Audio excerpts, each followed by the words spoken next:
this in Twitter search, you can also see people use these hashtag things, right? PodCamp Halifax is going on this weekend, and so anybody who tweets about it will tweet with the little pound symbol, the hashtag PodCamp Halifax. So you can click on that, and you've got all these people talking about PodCamp Halifax. Okay.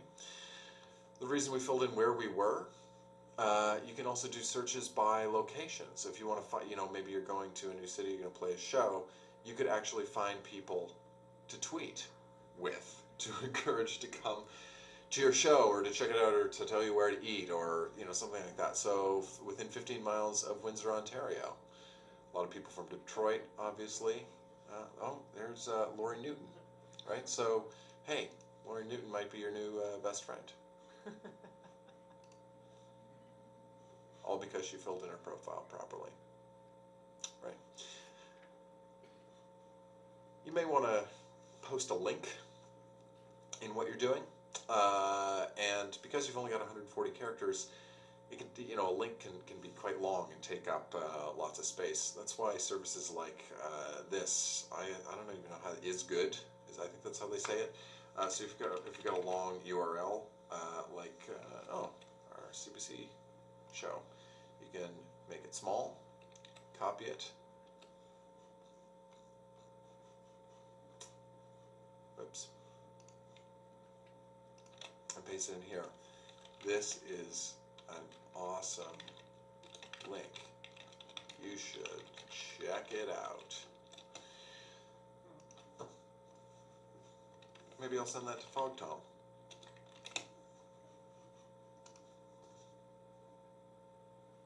You don't necessarily have to use twitter.com to access Twitter. You can use software like Twirl, for example. It's a piece of software that you download to your computer. It connects to Twitter. Does all sorts of fancy things. Lets you take pictures. Oh, look at that. Jimmy Fallon. FogTom.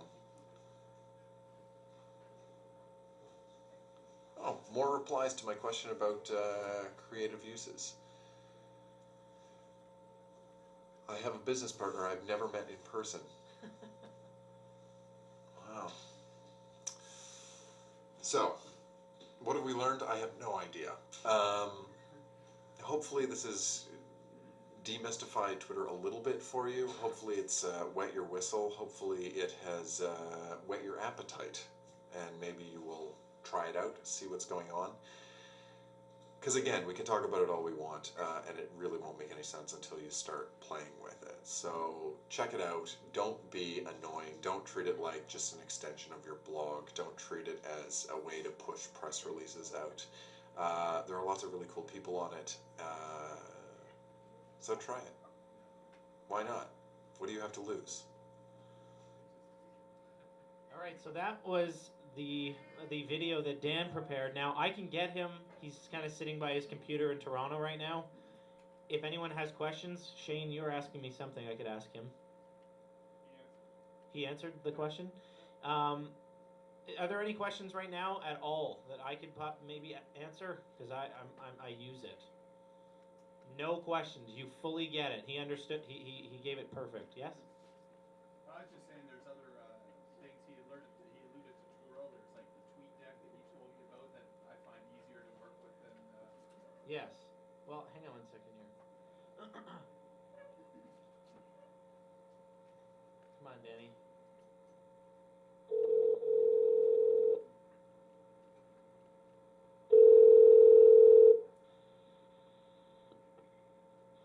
Yo. Dan, we just finished watching your presentation. Yes. Now, you alluded to Twirl and other applications you can download, an interactive program so that you can keep an eye on your Twitter account. Do you use anything other than Twirl, or can you recommend any other Twitter interfaces? Twirl is the one that I use on a regular basis. And there's also something called TweetDeck. It's kind of like Twitter steroids. It's you can organize people into groups, and it fill up your entire screen if you want it to. TweetDeck's a little bit for me. I know a lot of people like it. I'm sort of the Twirl. Now, a lot of people see that list of content. Like if you're following 300 people, like I think I'm following 480 people, and people in this room might be thinking, you can't see what every single one of those people is saying. It would take forever to go back and look at that stuff, but that's not what Twitter's about, right? No, I mean, I tend to think of it kind of like a news ticker, like a news crawl that would go from, like a news station, right? Nobody expecting you to pay attention to everything, and that's kind of it. I leave it running while it sits in the corner of my screen. I've got a couple of minutes time or whatever. I'll glance over stuff that goes by, but you're cutting out on me. You're cutting out on me. Accountable, knowing what they wrote on Twitter. You can kind of just float over you and pay attention to. Danny, I'm gonna let you go, Dan, because it's choppy. I can't hear you very clearly. Okay. The connection to Algonquin Park was better. You're calling me on my telephone. Well, I'm calling you on Skype. Oh. Technology, baby. Listen, thank you very much for providing that video. Gives them a sense of where to begin. Thank you very much. I'll call you tomorrow or something. They're clapping for you. Okay, thanks. Have a great night. See you, man. Goodbye. Bye. Now, I'm not going to take a break. I'm going to start the next video. This is about Creative Commons. This is for anyone producing content. Just 2 minutes. 2 minutes you need? We're gonna move to another thing that is artists. Anyone producing content should know about this. This is my brother Rod in London.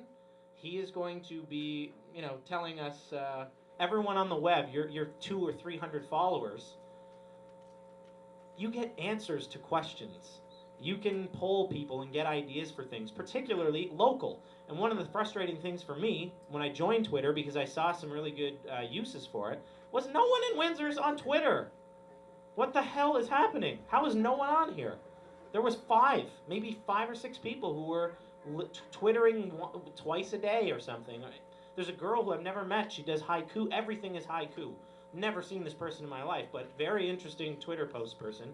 And I found her because she properly filled out her information, that bio. She put where she was from, what she's into, particularly where she's from, and I was able to find her using one of many Twitter webpage searches. One's called Twello, which is yellow with TW instead of a Y. But it's so new that for people in this room, I know you can dream of ways to use it that other people aren't already. It's an open book and it's free. So enough of that. Let's see